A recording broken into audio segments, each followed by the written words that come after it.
It's okay, Iowa fans. That's right. It's all right. It's okay to dream mediocre. Welcome to the voice of college football, Hawkeyes. Please join our weekly show with Corey Brada from the Hawkeye of the Storm every Tuesday at 5:30 Eastern, 4:30 Central.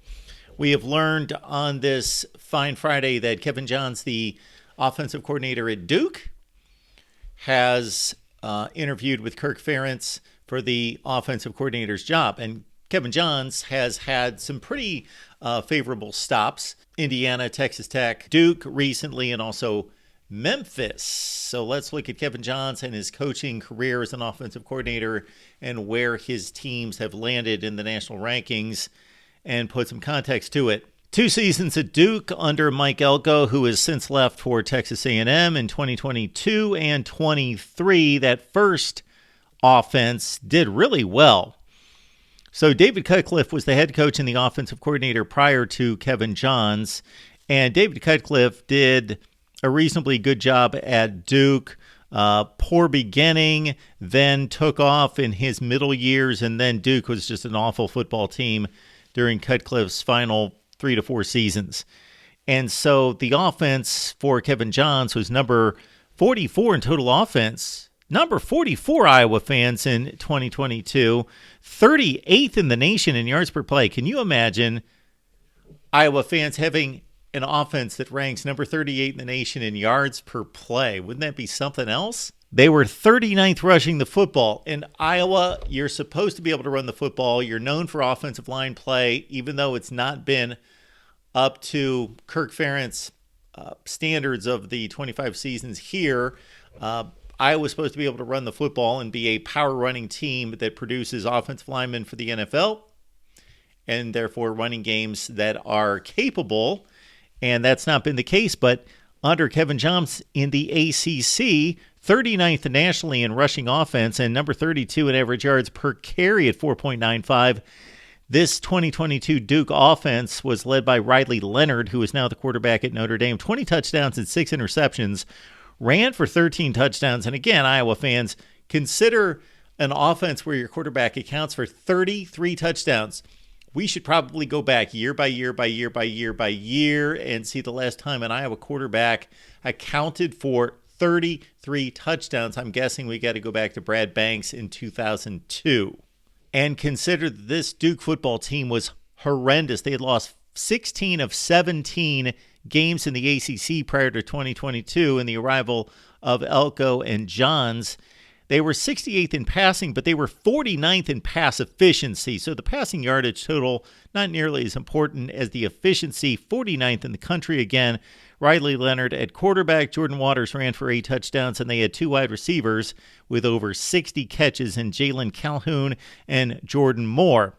Let's put a qualification on this most recent 2023 season. Quarterback Riley Leonard got hurt. He played in 7 games, and Duke played 13 football games. They went 8-5, and they had to piece together the offense with Leonard hurt. Now, let's also understand that Iowa had a quarterback injury this season with Cade McNamara only playing a couple games, Deacon Hill coming in and not playing the position well. Duke also had a downgraded offense under Kevin Johns in 23, 96th in total offense at 348 yards per game. I like to go with the yards per play stat, and also filters out tempo, basically. Tempo offense is 5.6 yards per play for the Duke offense, so much better in yards per play than total offense. The rushing game was still strong, 57th in the nation in rushing, 167 yards per game, 29th in average yards per carry. That's really good at 4.85. And again, it was the passing game that really let down Duke. What happened here is that Riley Leonard got hurt, and Riley Leonard is a really good quarterback, but not a great passing quarterback. He had 3 touchdowns and 3 picks this past season, but only 7 games played out of 13. So they had 2 backup quarterbacks who basically just didn't run the offense that well. If you look at the stats, I watched these games. They just didn't try to throw the football. They had games in which they threw 10 or 12 passes. So they finished 112th in passing offense, number 106 in pass efficiency with 14 touchdowns, 8 interceptions, as Jordan Waters had 12 rushing touchdowns, and Jordan Moore once again had 62 receptions on the season.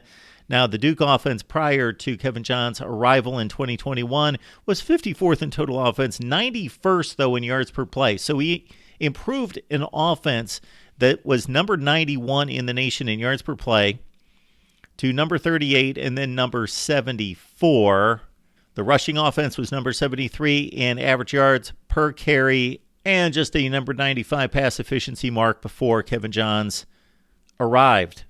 So the offense performed better under Kevin Johns, but it wasn't anything substantial, remarkable, anything like that. But let's take into context again the injury with the starting quarterback, and then also just that Duke was a better football team that relied on defense after playing and getting blown out in high-scoring games in 2019, 20, and 21. And then Mike Elko knew, let's lean on the defense, let's control the ball. And so they were more efficient just controlling the football. And, of course, they won football games. They went 9-4 and 8-5 despite losing a starting quarterback. Now let's go back to the Memphis job. This is curious here because, again, these statistics and just looking at the numbers aren't going to prove anything, but it's good to look back here and see if the offenses did better under Johns or not. Now, let's understand Memphis, with Mike Norvell there, was the fourth-ranked offense in the country in 2018. That was just prior to Kevin Johns. And then Mike Norvell turned the offense over to Kevin Johns as OC in 2019. They had the 10th rated offense in the country, 9th rated in yards per play, as manned 15 yards shy of 500 yards per game, 39th rushing, number 45 in average yards per carry, number 17 passing the football, number 10 in efficiency, 33 touchdowns, 11 picks for starting quarterback Brady White and Kenny Gainwell, who had a career in the NFL, 1,400 plus yards, 13 touchdowns. Iowa fans, just I know it's unbelievable to think about this, but imagine having the 10th rated pass offense in the country in efficiency and throwing for 33 touchdowns. All right, Kevin Johns can't do miracles, but I think he can do better than Brian Ferentz and the Iowa offense over the last 5 or 6 seasons. All right, in 2020, that, of course, COVID year, and Memphis was a good football team that went to big bowl games. That 2019 team actually played Penn State in the Cotton Bowl. In 2020, COVID year, number 22 offense in college football, 453 yards per game, and number 38 in yards per play, 6+. Brady White, another big season despite less games than usual, 31 touchdowns, 10 picks, as the rushing offense was only 80th and 77th in rushing yards per carry, but the passing game picked up for it, of course, number 17 in the nation, throwing for over 300 yards per game. Then in 2021, the offense again was sound, 36th in total offense at 435 yards per game, number 47 in yards per play. The rushing was not good, again, not horrendous, but not good. They slipped under 4 yards per carry, number 86 in the country, but number 16 in the nation in yards passing per game at 298, and the efficiency number not quite as good at number 54, 26 touchdowns, 11 picks. But that was at Memphis, group of 5, okay. Kevin Johns, though, did coach in the Big Ten, coach Big Ten offense at Indiana. Now, there was only one season in which he was the sole offensive coordinator. He was there quite a few years, as you can see right there. Wide receiver coach, quarterback coach, co-offensive coordinator. Let's just focus without going through every season and all the numbers because it becomes a bit too much.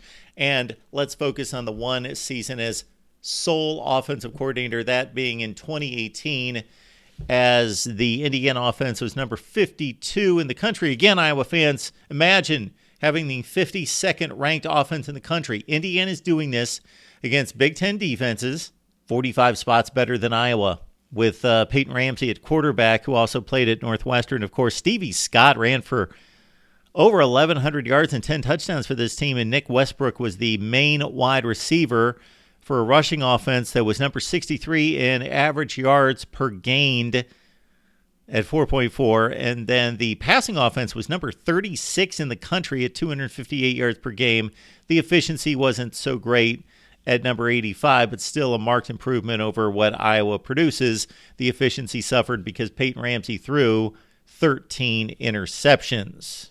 Kevin Johns' numbers over these many stops have been marginal and average at times, been pretty good at other times, have been elite a few times there with Memphis. You put it all together, and I just think it proves that he was at several stops and could produce decent offense. I just think it's a good hire.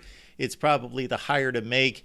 We could compare it to the other candidate that's been floated out there, Tim Lester, the former head coach at Western Michigan. So your thoughts down below about offensive coordinator. I'm thinking at this point, Iowa fans, you just want one.